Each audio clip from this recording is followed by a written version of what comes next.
I'd like to introduce you to battle mapping. So this technique is based on a military metaphor.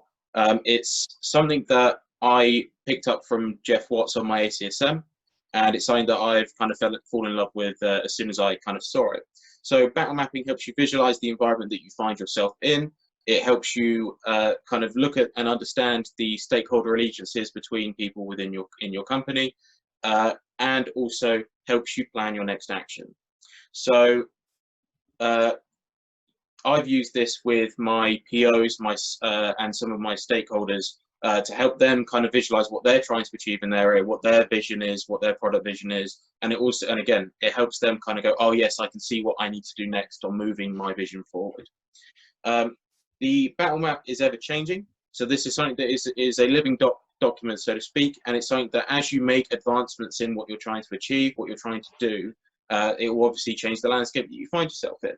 So as it's doing that, you may notice new strategic points or things that you need to do, a relationship that could be improved or built upon that could be decisive in changing how your vision unfolds. So as I've stated earlier, you will need some paper or something like paint or something you can, the tool paint, not actual paint, some color and a reference point. So it's important to know where the battlefield is, or where is your battle. So we must understand kind of what your kind of objective is, what vision are you trying to achieve. So one of the things that I would say to kind of look at as examples I provided are, I want to transform the business into following an agile principle or practice, to move stable platform, or quite simply, I want to help my stakeholders actually value the project I'm trying to do.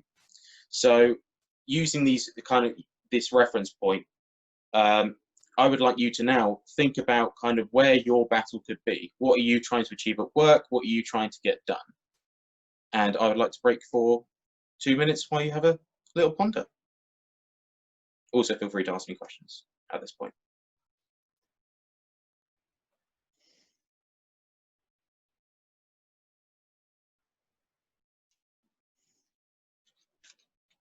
So just to talk a bit more, the reason why we're having this reference point and focusing on a key kind of objective, so taking the example of to transform the business into understand and following agile practices and principles, is you may have, to say, multiple projects you've got going on where one of the key stakeholders absolutely loves it. It's his, you know, his baby. He thinks it's fantastic. But another project you may be running, he may feel the complete opposite and thinks it's the worst thing that has ever happened to the company, just as kind of a flamboyant term.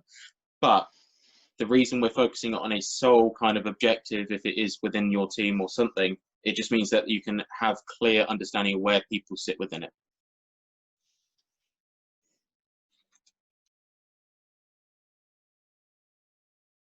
Okay, if everyone is ready.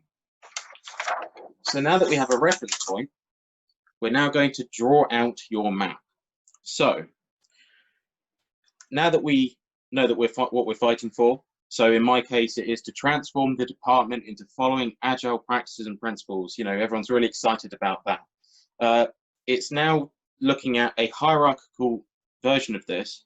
Look at the key people within your area and map them out. So for example, I have 2 senior managers, I have 3 line managers, and I have teams underneath me, all who I've drawn out.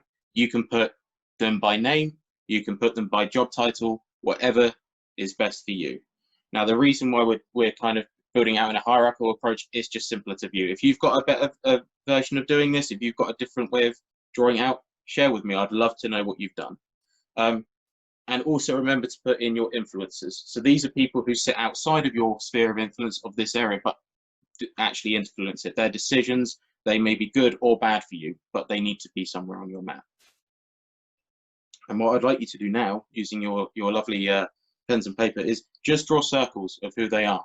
It could be that you have one team and just draw that one team with you in it. Or if you're at this point where I'm just doing it as a large scale, just to demonstrate how big it can get, draw it out like this. And I'd like to give you a few moments to do so. Joshua, it's called a battlefield. Does it mean there's some kind of conflict implied in that between the teams? Or We'll get that onto the next slide. okay. The reason why it's kind of a military metaphor I'm going to get into in the next bit, but as I get into it, you don't have to use the kind of military kind of metaphor. You can use whatever you like just to show off what this is. So the next part is identifying your allegiances. So this is where I have to put the caveat that there are keywords that I'll be using in this that you probably shouldn't say to colleagues in the office. It is just for kind of a metaphor sake of understanding what it is. So for your kind of vision, your objective that you're trying to achieve, you'll have people who agree with you and people who disagree with you. So you'll find yourself that you may have some allies, and I put them in blue, and they are someone who believes in your vision and is willing to fight for it to succeed. It is the best thing since sliced bread. My God, in my vision, which is getting the department to become more agile, they love it. It's made their world so much more clearer. You'll have your supporters, who I put in green, and now these are people who agree with your vision, but they do it in a very passive manner. They may support you in ways such as they agree with you, they put good information out into the business for you. They agree with it, but they're not doing it maybe as aggressively or as as much as the allies. They will do it passively. You'll have your neutrals, and these are people who quite simply don't care. They don't care whether your vision succeeds. They don't care whether it fails. It is not important to them. They're just for example, these kind of people may be the people that, using my kind of example, they may be people that have gone through a restructure and just gone, we're going to get another restructure in 9 months. I'm not going to listen to any of this agile malarkey. You'll find yourself on the other side, you may have your enemies. And these are the people who is someone who is actively sabotaging what you're trying to do. They are undermining what your vision is trying to achieve. They are the people that are saying, no, I'm never going to do that. My team will never agree to doing that. And they are talking to other people to make sure that they agree with them. On the similar level to the supporter, you have your threats. These are people who still disagree with your vision, but again, in a passive manner. It may be that they just don't listen to what you're saying. They don't listen to what you're trying to help them with. They just go, nah, I don't agree with it. And then you have your purples, who are your unknowns. These are people that you don't have enough information to understand where their allegiance is. This could be a senior stakeholder that you have no idea. You haven't had the conversation to even know what they expect from your vision. So what this could then turn into is adding color into your map that look maybe something like this. So for example, I've still got to transform the department into following an agile practice and principle. My senior manager up here, I have no idea what he thinks of my vision of transforming this into an agile practice. He just goes, we haven't had the conversation. I have a line manager who's an ally. He loves it. He's never seen his team more happy. He thinks it's fantastic. I have another senior manager who thinks, yeah, this is good stuff. I'm not actively, pushing things out the way for you, but I agree with where this is going. I'm getting great results from it. On the other side, I have a line manager who's neutral. Doesn't care. Doesn't matter to him. People still get work done. Doesn't mind what it's called. He's just going to do it how he thinks it should be done. On the other side, I may have the service desk over here. He is amber, which is a threat. He doesn't agree with it. He's not actively pushing out there and saying, oh, I don't agree with this kind of way of working, but he doesn't agree with it. He's doing it passively. And then I have my line manager over here who's red, who is actively sabotaging the way of agility. He may be saying, why waterfalls always work the way that I've wanted it to work. It's always got things done. I don't see why we need to change. And what I'd like you to do now is to color in your maps showing these kind of answers towards your vision. Any questions so far? What were the colors again? You reminded me, I was meant to flip back. So for your ally, it will be blue. That's the person who really agrees with it.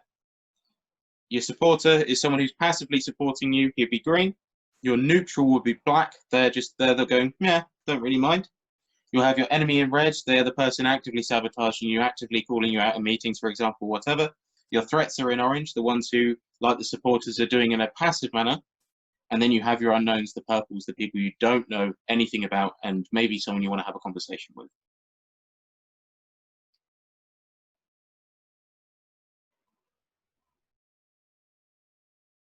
So, just move on a little bit. So, now that we have our lovely allegiances identified, it's now time to show the influence that they have on each other. So, using arrows, I would like you to start mapping how the influence affects one another. So, for example, you may have one-way influence. This could be the manager talking to the developer, and it's his influence is just straight down. It's just, this is what you got to do, this is how it's going to be. You may have two-way, which is that these two have a conversation. This could be, again, another manager and a developer, but actually this time, the developer is giving feedback, the manager is making decisions and changing how they're going to act. You can change the strength of the arrow. So, for example, if you want to make it like that there's serious influence one way, just make it a bit stronger. And if you want to make it weaker and thinner, feel free to do so. If you know that there's a positive relationship, so for example, these two might be people that go down the pub every Friday. They might work incredibly well together. Vice versa, these people may hate each other. They may have had an awful project together that they say, whenever working together again, I don't like you. And that's why I'll do it in red. So if you can see in my simplified map, for example, I have a line manager who has a fantastic relationship with the Scrum Master. I know that he's very heavy on the designer, for example, down here. He pushes his information to those guys. And I know that the designer and the tester down here have a negative relationship. But also you may find is that actually, for example, my data analyst has a relationship with one of our stakeholders because I'm aware of them. You don't need to draw every single line. Only map the ones that you're aware of. You can try if you know kind of roughly what it's going to be, but don't pretend to make lines just in case you don't know kind of the story. So to give you an example of what that could end up looking like, is you may end up like a massive spider diagram like this. So what I would like you to use now is draw your arrows and get started. Is that a positive influence in the sense of towards the goal?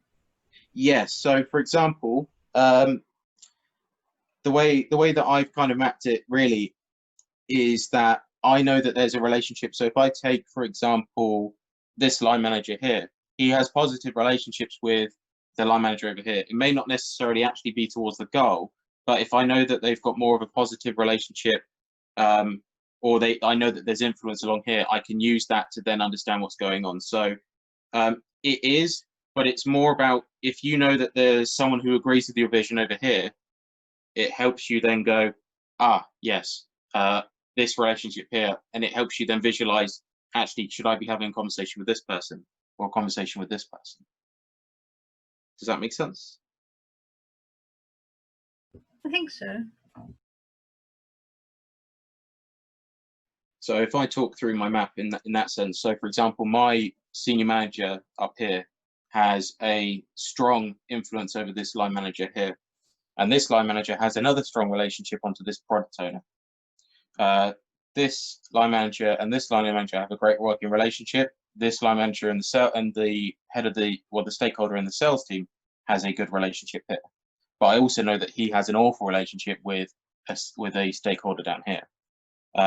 In the other ways that I've got this, as you can see, for example, my team down here, so I've mapped out into teams. I know that there's a negative relationship between these teams. It's just kind of visualizing the influence that is going on around you, just so that you can then see where that goes. It will come a bit clearer as we move on. Josh, can you go back a page? So I was looking at the lines again, sort of like the positive, negative, one way, Yeah. the other way. I'll get there, sorry. There you go. Out of the way.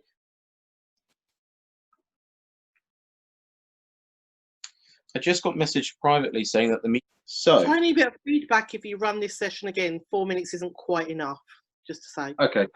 Just so you know. No, thank you for that. Thank you. So I do hope you found that useful. And I hope it got you kind of asking questions within yourself about what you want to do with your map.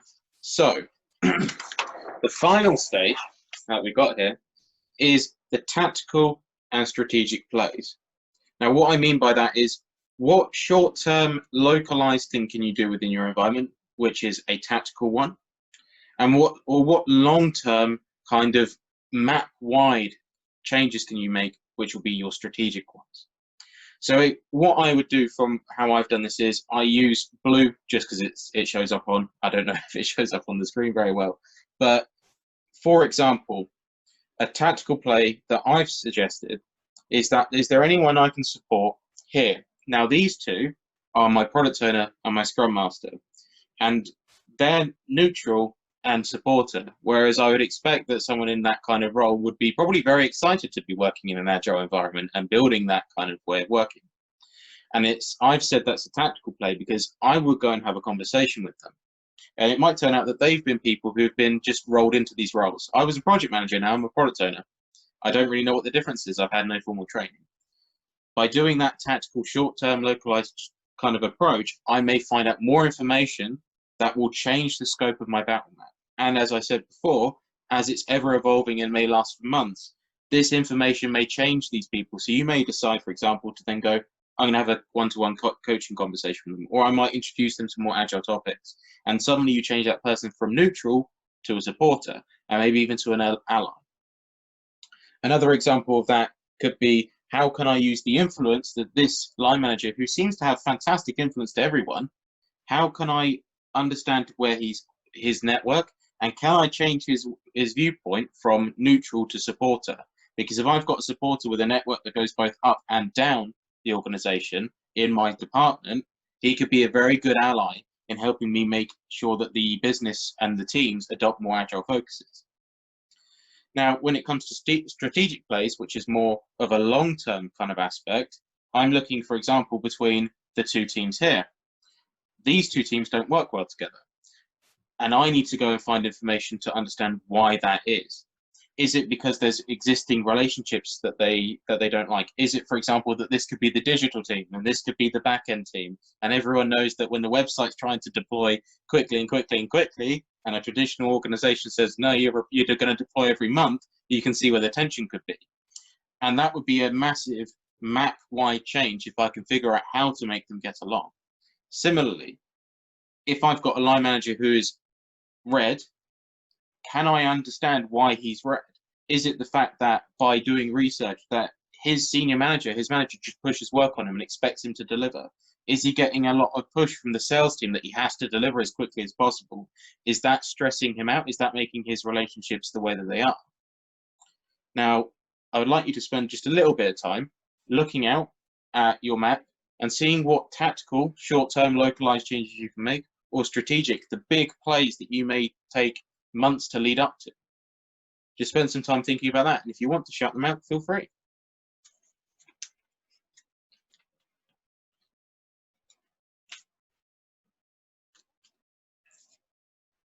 I hope you found that incredibly useful. As I said before, I've used this with stakeholders and product owners within their teams. An example I'll give you is one of the product owners I work with. I was talking to him every month. I would go and see his battle map. He would have it on his phone, and he would draw it up on a whiteboard and say, oh, this person's now green. They were amber. I had a conversation and actually explained what I was trying to do about the product. And I've also noticed that there's this person that's joined the organization who's got their own agenda. And we would talk for an hour or so just going over his map, and he would then draw up more strategic plays if he hadn't come up with his own already. The one key thing I will always say is when labeling your colleagues as enemies and threats, just maybe not say that to them openly. But I hope you found this a useful experience. Thank you very much. Are there any questions? One thing I wanted to ask, I can see why having a visualization of this data is really useful, but how do you get the information in the first place? For instance, if you're new to an organization, or if the organization is very transparent, it's not flat, or it's very difficult to see people who are in a different building or a different country. Or yeah, definitely.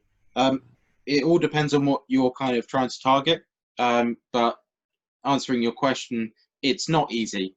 It may be that you have those kind of conversations with people within a team. It may be that when you join, you're having the conversation with the line manager and he's telling you, oh yeah, by the way, this is this person, this is this person. Oh, we don't talk to that person about these things because he gets very upset when this happens. And then you're talking to your teams. It's something that you'll build up as you go. It's more of a kind of, as you learn how the organization influences people within it, it's something that can help you then make those changes. It may be that you discover that, if I was to take this math as an example, you may start within this team and every single person around it may be unknown. And you may hear from people within that team, oh, my manager says this about Agile and that. And I would then go, right, I need to talk to this person. He seems to be the hub. And then I'd learn more about how other people interact, and it would just grow and grow and grow. Does that help? Yes, I think so. Thank you. Cool. Any other questions? How often would you update them or revisit them? I had this on a whiteboard when I was doing it. If you're doing it with someone else, it could be whenever they feel necessary. But if you're doing one for yourself, it could be whenever there's a major change. If you were to say, for example, find out why the tester was red, my example here is that this tester has 5 developers going into him and he's expected to do all the work on his own. It may be actually that, and I have a conversation with him, understand his situation, raise it, and something changes, and thus he turns from red to neutral or to green. It may be actually that you don't know what the relationship between the senior managers are, but you actually find out that they have a very awful relationship with each other, or something else. It could be that you've got a new player on the field. There is a new stakeholder in the marketing team, for example. I would update it then, or whenever there is a significant change. Thank you. No problem. Any other questions? Yeah, I have a question real quick. How have you leveraged this as a way to create either weighted percentages or some type of level of commitment, like within Agile or Scrum team kind of planning? Because I think it's a problem I've had for a long time, is this sort of almost robotic, it's very binary commitment that we just assume everybody has, on projects, and it's just like, and now we're doing it as the robots from the Lord of the Rings, right? And we're just all in Middle Earths, pulling, taking the wheel around in circles. And, and of course, that's just not the commitment you have, which is why I love this. I think it's a fantastic tool. I'm just wondering, how have you sort of used it as an input or an anchoring? Because I could see it in with OKRs pretty clearly, but then I've always struggled taking them into the epics phase too, right? So it's like, I'm just trying to figure out where that goes. I don't know if that's the right question, or I don't want to take everyone off whatever, That's an interesting thing. How I use this primarily is just simply trying to understand the relationships between certain people within the organization and how they are. If your target was to understand the commitment within your teams, it would be a bit harder, because it would be everyone who is blue would be someone who's fully committed. People who are ready and willing to go would be your greens. It would be very interesting to see how you then use that kind of, this person is completely against this way of working. I think more importantly, what I found with this is if anyone is anything from neutral or anything less than green, I have a conversation with. Yeah. So my thing would be I'm going to take the tester out for a coffee, or I'm going to build up some rapport with this line manager to encourage this line manager to actually talk to me. Because we may have a relationship where he says, I don't want anything to do with that Agile coach. He's pointless. I don't see why he's here. Yeah. But I could then actually go, right, okay, so this is a key problem. Yeah. He's definitely going to be against what I'm doing. How can I leverage the network of influence? Oh, this guy's a great friend of this guy. Can I encourage him to maybe, say, oh, have a chat with him. Actually, he's really helped my team work really well. That's kind of how I would use it. Does that answer the question? No, that's awesome. I mean, because what I've sort of done is I try to do these sort of secret, semi-secret Big Five inventories on teams. Yeah. You know, like the big five personality, and then try to map that to sort of this, let's just call it collective commitment wisdom that we sort of see. And then sort of from there do our interventions, you know. But this I like because it's so much more rigorous, and it's also just transparent. And then especially when you take all the different POs and Scrum Masters, we can sort of go to a ranked choice voting sort of model, which could make it, you know, far more, you know, kind of powerful. So this tool is all about how you use it. You can use it for good, you can use it for bad. It's just a tool and how it wants to work. Just, I would say, if you're using it that way, just put down what you think and then ratify what you're seeing. If you can, so one tool that I would use with this is empathy mapping. So that would be, if I've got my line manager up here who's red, I would use empathy mapping and see what is he hearing about Agile? What's he seeing in the teams? What's he feeling inside? Is it, as I said, he's got a senior manager breathing down his neck about delivering this quarter, and he's got the sales guy saying, I'm not reaching my targets, it's your fault. And thus, he has negative pushing relationships down in his team, and just dismisses Agile as it's a fad. We tried it 3 years ago. It didn't work. It just created problems. Actually, by understanding where he's coming from, I can then actually say to him, how can I solve your problem? And that's how I use this map, is how can I solve this problem? How can I solve this problem? How can I solve this problem here? And thus make the system much more efficient in that way. At the same time, it may be that I just want my product to be liked by my stakeholders, and suddenly it's a lot easier because I just have to impress 2 people, if that's, for example, what I need to do. Oh, thank you. That's awesome. Thank you. No problem. Yeah. Have you used abstract collections and things? You're representing relationships between people. Does it work well with other sorts of relationships between entities? I haven't actually used that with this. I've kind of used this more as this is my kind of what I'm hearing and what I'm seeing. I'll be interested to know if that works. If you've got any other way of kind of putting people together in ways of saying, actually, you know, these are what these people think, these are what these people, and these are what these people think, and how they all interrelate that way. I'd be very interested to see how that works. Yeah, because I'm just wondering if you couldn't say, you know, this team doesn't like this product, and you know, this product doesn't work well with some other product. I don't know. That would be more strategic. No, that would be really useful, because what you could do, instead of doing it as your stakeholders in this sense, it could be, is a product your team's stakeholder? Is it actually running the banking script, which everyone hates to do, and everyone has a very, very negative relationship with it? Actually, it's also got a red relationship with them, because it's going, you're not looking after me. I've not been maintained in over 5 years. And actually, you might be able to make more strategic decisions like that as well. Yeah, that's a really good example. Thanks.